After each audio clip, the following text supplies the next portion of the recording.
तारीखी रिवायत के मुताबिक कल्हना ने लिखा है कि हिंदू राजा लोग कश्मीर में चांदी के बर्तन में खाना खाते थे। बाद में मुस्लिम हुक्मरानों ने भी चांदी का इस्तेमाल किया। कश्मीर में चांदी की मकबूलियत मुस्लिम दौर से पहले की है, लेकिन इस पर मुगल दौर का गहरा असर है। चांदी में सबसे ज्यादा डिमांड रिंग्स और चेन्स की होती है, लेकिन ये डिमांड हमेशा एक जैसी नहीं रहती। चांदी की अहमियत एक कश्मीरी कहावत से लगाई जा सकती है, छपछे रप्सन्स।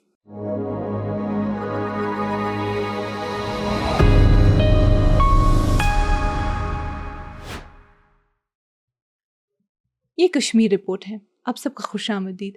मैं हूं आपकी मेज़बान उमायमा ऋषि। हालात हाज़िरा पर मबनी इस तफसीली रिपोर्ट के तसलसल में आज बात होगी चांदी और इसकी बढ़ती हुई अहमियत पर। कश्मीर में सदियों से चांदी यानी सिल्वर एक कीमती धात के तौर पर मकबूल रहा, लेकिन जैसे जैसे लोगों की आमदनी बढ़ती गई, सोने ने उसकी जगह ले ली। अब चांदी धीरे धीरे दोबारा वापस आ रहा है। नए दौर की दुल्हनें उसकी चमक को पसंद कर रही हैं। श्रीनगर में रहने वाली एक लड़की ज़ैनब का कहना था कि उसकी शादी पे सबसे ज़रूरी बात ये थी कि चांदी पहनना उसके लिए एक बोल्ड फैसला था, क्योंकि कश्मीरी शादियाँ सोने के जेवरात के बिना मुकम्मल नहीं होती। श्रीनगर के एक ज्वेलर जो चांदी का भी काम करते हैं, उन्होंने हमें बताया कि शहर के बाहर जैसे बारामुल्ला, मागाम वगैरह के लोग ज़्यादातर चांदी की चीज़ें खरीदते हैं। उनका कहना था कि चांदी में सबसे ज़्यादा डिमांड रिंग्स और चेन्स की होती हैं, लेकिन ये डिमांड हमेशा एक जैसी नहीं रहती। उसी बात को सपोर्ट करते हुए शेख रमीज़, जो अपना ख़ानदानी दुकान चला रहे हैं जहां चांदी ख़ासतौर पर जर्मन सिल्वर मिलता है, उन्होंने कहा कि आजकल चांदी के जेवरात ट्रेंड में है। जो चीज़ ट्रेंड में होती है उसकी डिमांड बढ़ जाती है। उन्होंने इस बात पे जोर दिया कि चांदी दोबारा फैशन में आ गया है। दुल्हनों के लिए वो चांदी के बर्तन जैसे cup sets, soap cases, trays और टोकरियां बेच रहे हैं। चांदी के गहने जैसे चूड़ियां, रिंग्स, ब्रेसलेट्स और पायल वगैरह भी डिमांड में है। उन्होंने डिमांड बढ़ने की वजह डिज़ाइन की वैरायटी को बताया। उनके मुताबिक सोने में इतने डिज़ाइन नहीं होते, लेकिन चांदी में बहुत सारे डिज़ाइन मिलते हैं और सोने के दाम भी बढ़ते जा रहे हैं, इसलिए लोग सोना अफोर्ड नहीं कर सकते, वो चांदी लेना पसंद करते हैं। साथ ही चांदी के गहने हल्का वजन रखते हैं। शादियों के सीजन में चांदी के गहने और सामान दोनों की डिमांड होती है। रमीज़ ने इस बात का भी जिक्र किया कि ये चीज़ें वो मुख्तलिफ जगहों से लेकर आते हैं, जैसे चाइना या लद्दाख, और कुछ चीज़ें वो यहाँ के लोकल कारीगर से भी लेते हैं। जो पुराने ज़माने के गहने होते हैं, जो ज़्यादातर हाथ से बनाए गए होते हैं, वो ट्राइबल कम्युनिटीज़ के लोगों से ख़रीदते हैं, क्योंकि उनके पास ऐसे गहने मौजूद होते हैं। आजकल के तेज़ी से बदलते दौर में चांदी, जो कि दूसरे धातों के मुकाबले में सस्ती होती है, लोग सिर्फ इसलिए नहीं खरीद रहे क्योंकि इसकी कीमत कम है, बल्कि इसलिए भी कि लोग अब अपनी पसंद से चीज़ें चुन रहे हैं। जबकि कश्मीर में चांदी की मकबूलियत मुस्लिम दौर से पहले की है, लेकिन इस पर मुगल दौर का गहरा असर है। ट्रक रूल के बाद की सदियों में जब कश्मीर मुख्तलिफ हुक्मरानों के कब्जे में रहा, तो इस क्राफ्ट ने उन मास्टर सोसाइटीज़ के असरात और ग्राहक की पसंद को अपना लिया, लेकिन असली कश्मीरी डिज़ाइन फिर भी जिंदा रहा। तारीखी रिवायत के मुताबिक कल्हना ने लिखा है कि हिंदू राजा लोग कश्मीर में चांदी के बर्तन में खाना खाते थे। बाद में मुस्लिम हुक्मरानों ने भी चांदी का इस्तेमाल किया, जैसे हुक्का या पिचकारी वगैरह। कश्मीर के आखिरी महाराजा हरी सिंह भी चांदी के थाल में खाना खाते थे, जिसमें गर्म पानी का एक चैम्बर होता था ताकि खाना गर्म रहे।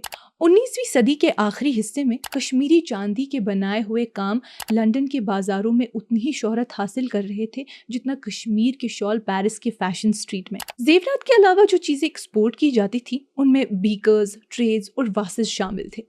कश्मीर में चांदी, जो सिख और डोगरा हुक्मरानी के दौर में बहुत महंगी थी, का इस्तेमाल ख़ास तौर पर डिजहूर बनाने के लिए होता था, जो कश्मीरी पंडित लड़कियां शादी के वक्त पहनती हैं। इसी तरह तावीज़ रखने वाले होल्डर भी चांदी से बनाए जाते थे, जो एक ऐसी चीज़ है जो अब भी लोगों में सुपरस्टिशन की वजह से कीमती मानी जाती है। कश्मीरी औरतों के सर के गहनों में जो चांदी की चीज़ें होती थी, उनका डिज़ाइन सेंट्रल एशिया और अफगान औरतों के रिवायती गहनों से मिलता जुलता होता था। कन्वर्ज यानी बालियां, जो कि छोटी छोटी रिंग्स को एक साथ जोड़कर एक धागे या जंजीर के दोनों तरफ लटकाई जाती थी, काफ़ी आम थी कुछ अरसे पहले तक।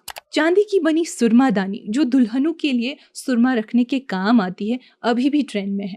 कश्मीर में कभी भी चांदी पर इंसानी या जानवरों की तस्वीर नहीं बनाई जाती थी जैसे कि इंडिया के दूसरे इलाकों में होता था। ये रिवायत लोगों के मजहबी अकीदे की वजह से अभी भी बरकरार है। जरगर यानी सिल्वर स्मिथ या चांदी का कारीगर बहुत माहिर होता है ऐसी चीज़ें बनाने में, जैसे सोप केसेस, त्रम सरपोश, इज़बन सोज या फ्रूट बाउल्स, कुरान के बॉक्स या चांदी के सैंडल्स और जूतियाँ। ये सैंडल्स ज़्यादातर दुल्हनों के लिए बनाए जाते हैं और दूसरी चीज़ें जैसे किन्स या थालबान छोटे बच्चों को तोहफे में दिए जाते हैं। एक चांदी के कारीगर ने हमें बताया कि एक सैंडल सेट की कीमत लगभग 70,000 रुपये है, जबकि 3 पीस टी सेट 2 लाख रुपए का होता है। कई लोग जो चांदी के बर्तन या गहने इस्तेमाल करते हैं उनका मानना है कि चांदी में शिफा देने की ताकत होती है। श्रीनगर की रहने वाली एक लड़की सबा ने हमें बताया कि मैं चांदी की नथ पहनती हूँ क्योंकि मेरी माँ कहती है कि ये शुहुल यानी नर्म और असरदार होता है। बुजुर्ग लोग भी मानते हैं कि चांदी में शिफा और सुकून देने वाली ताकत होती है। सिल्वर मग डिज़ाइंस के मुताबिक चांदी सदियों से और मुख्तलिफ तहजीबों में इसलिए इस्तेमाल होती आई है क्योंकि इसमें शिफाई असरात होते हैं। चांदी इंसानी जिस्म पर अच्छा असर डालता है। ये एक ऐसा धातु है जिसमें एंटी माइक्रोबियल प्रॉपर्टीज़ होती हैं, यानी कि ये इन्फेक्शन से लड़ने, सर्दी ज़ुकाम से बचने, ज़ख्म भरने में मदद करती हैं। चांदी जिस्म के अंदर की गर्मी को रेगुलेट करने और खून की सर्कुलेशन को बेहतर बनाने में भी मदद करती है। रिसर्च से ये भी सामने आया है कि चांदी पहनने से एनर्जी लेवल और मूड बैलेंस में भी बेहतरी आती है। आयुर्वेदा में भी चांदी को इलाज का जरिया माना गया है। आयुर्वेदिक दवा में चांदी का कम मिकदार में इस्तेमाल होता है, एक टॉनिक के तौर पे। डॉक्टर अल्ताफ हुसैन शाह जो कि एक जाने माने यूनानी डॉक्टर हैं, उनका कहना है कि चांदी में एंटीसेप्टिक जरासीम मारने वाली प्रॉपर्टीज़ होती हैं। अक्सर मिठाइयों को चांदी के वर्क में लपेटा या ढका जाता है क्योंकि ये बैक्टीरिया को मार देता है। इसके अलावा ये भी माना जाता है कि चांदी खाने और पहनने दोनों से बैक्टीरियल इन्फेक्शन से बचा जा सकता है। और चांदी ही एक ऐसी धात है जो किसी को यूजुअली एलर्जी नहीं करती। ये बात आयुर्वेदा और यूनानी दोनों में मानी जाती है। नाजरीन, चांदी की अहमियत एक कश्मीरी कहावत से लगाई जा सकती है, छपछे रप्सन्स। इसलिए आज की इस कश्मीर रिपोर्ट में इतना ही। बाकी मालूमात के लिए बने रहिए कश्मीर लाइव के साथ।